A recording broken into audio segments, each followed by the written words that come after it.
WBCS psychology optional. আশা করি সিলেবাসটা সবার এখন জানা হয়ে গেছে। আর যারা ওল্ড ক্যান্ডিডেট মানে বেশ কয়েকবার অ্যাটেম্প্ট করেছো তাদের তো জানা আছে। আর যারা নিউ অ্যাসপিরেন্টস, যারা এই বছর ফার্স্ট এক্সামটা দেবে, যদি সিলেবাসটা এখনও না জানা থাকে তাহলে তোমরা কি করবে, গুগল সার্চ করবে। গুগল সার্চ করে ওখান থেকে সিলেবাসটা দেখে নেবে।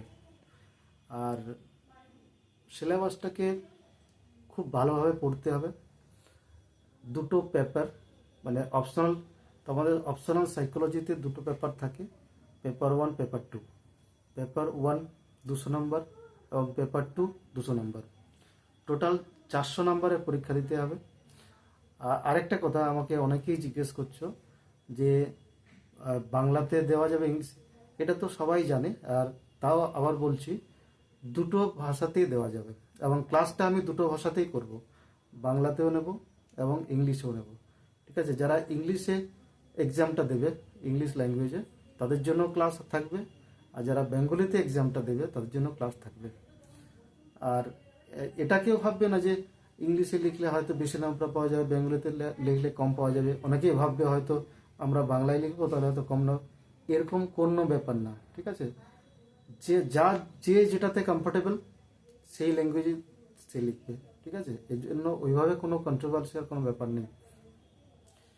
আর সবচেয়ে বড় কথা, সাবজেক্ট ম্যাটারটা, তোমার বিষয়বস্তু তুমি কীভাবে প্রেজেন্ট করতে পারছো, সেখানে সব কিছু সেভাবে ঠিকঠাক দিতে পারছো কিনা, ল্যাঙ্গুয়েজটা কোনো ফ্যাক্টর না। ঠিক আছে, তো এটা বলবো যে যে ল্যাঙ্গুয়েজে কমফোর্টেবল সেই ল্যাঙ্গুয়েজটা তুমি ইউজ করতে পারো এবং সেই ল্যাঙ্গুয়েজে ফিল আপ করতে পারো। ওকে, পরীক্ষাটা দিতে পারো। আর সিলেবাসটাকে পেপার 1 পেপার 2 যা সিলেবাস পুরোপুরি একবারে ডিটেলসে পড়ে নেবে। ওই সিলেবাস অনুযায়ী তোমাকে পড়াটা করতে হবে। প্রতিটা ক্লাস, প্রতিটা টপিক ইন ডিটেলসে পড়াশোনা করতে হবে।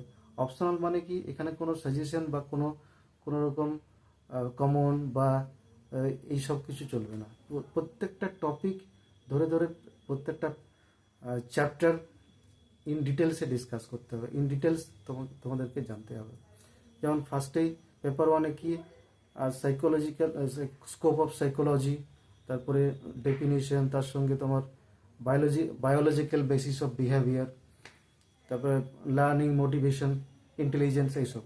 ফার্স্ট আমি তোমাদের ক্লাস নেব ইন্টেলিজেন্সের ওপরে। কিছু কিছু যেগুলো খুব ইজি চ্যাপ্টার, মানে প্রথমে স্টার্ট করব ইজি চ্যাপ্টার দিয়ে, যে তাতে করে তোমাদের সাইকোলজির প্রতি একটা ইন্টারেস্ট বাড়ে, সাইকোলজির সাবজেক্টটা প্রতি একটা গুরুত্ব বাড়ে, এবং সেই ইজি টপিকগুলো থেকে তারপরে আস্তে আস্তে সমস্ত টপিক কভার করব। এটা নয় যে তোমাকে বইটার ফার্স্টে যে চ্যাপ্টার আছে সেই চ্যাপ্টার থেকে প্রথমেই শুরু করতে হবে, এমন কোনো কথা নেই।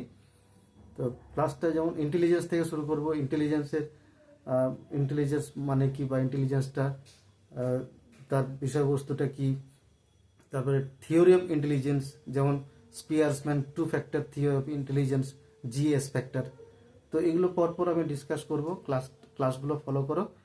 আর বইপত্র মানে যাদের এখনো কেনা হয়নি, বা যারা ভাবছো যে ক্লাসগুলো করব, বা বই হাতের কাছে কিছু বই রাখতে হবে। যেমন ব্যারনের আছে বই, বিভিন্ন রকমের বই দেখবে এখন সার্চ করলে পেয়ে যাবে যে সাইকোলজির ভালো কি বই আছে। যেমন এসকে মঙ্গল, তোমার এসকে মঙ্গলের বই খুব ভালো, যথেষ্ট ভালো বই। তারপরে অর্গানাইজেশনাল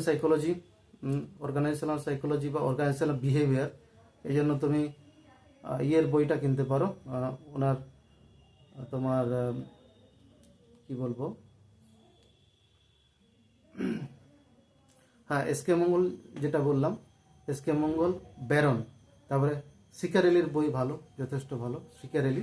এগুলো হচ্ছে ইংলিশ ভার্সনের বই। ঠিক আছে, সিকারেলি, এসকে মঙ্গল।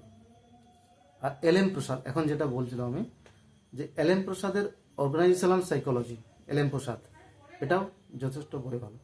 মানে সমস্ত আমাদের সিলেবাসটাতে যা টপিকগুলো আছে সব একটা বইয়ে কভার হয় না, তার জন্য কি হয়, বেশ কয়েকটা বই পড়লে সেখানে টপিকগুলো বা তোমার চ্যাপ্টারগুলো দেখে দেখে ওই বইগুলোর থেকে কালেকশন করে পড়াশোনা করতে হবে, টেক্সটটাকে ডিটেলসে জানতে হবে, আর ক্লাসগুলো ফলো করো, আর নোটস নিজে বানাতে হবে, ঠিক আছে।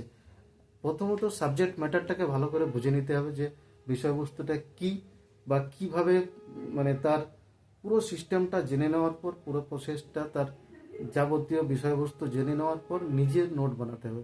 কোনো জায়গা থেকে নোট নিয়ে নোট মুখস্থ করে পরীক্ষায় লিখে দেবো, এরকম টেন্ডেন্সি থাকলে কিন্তু ভালো নাম্বার পাওয়া যায় না, ঠিক আছে। পরপর টপিকগুলোকে একবারে নিজেরা তৈরি করতে থাকো এবং কনসেপ্ট ক্লিয়ার করতে থাকো। Okay, thank you. আমি ক্লাসগুলো নিয়ে আসবো, পরপর ক্লাসগুলো ফলো করো। Thank you.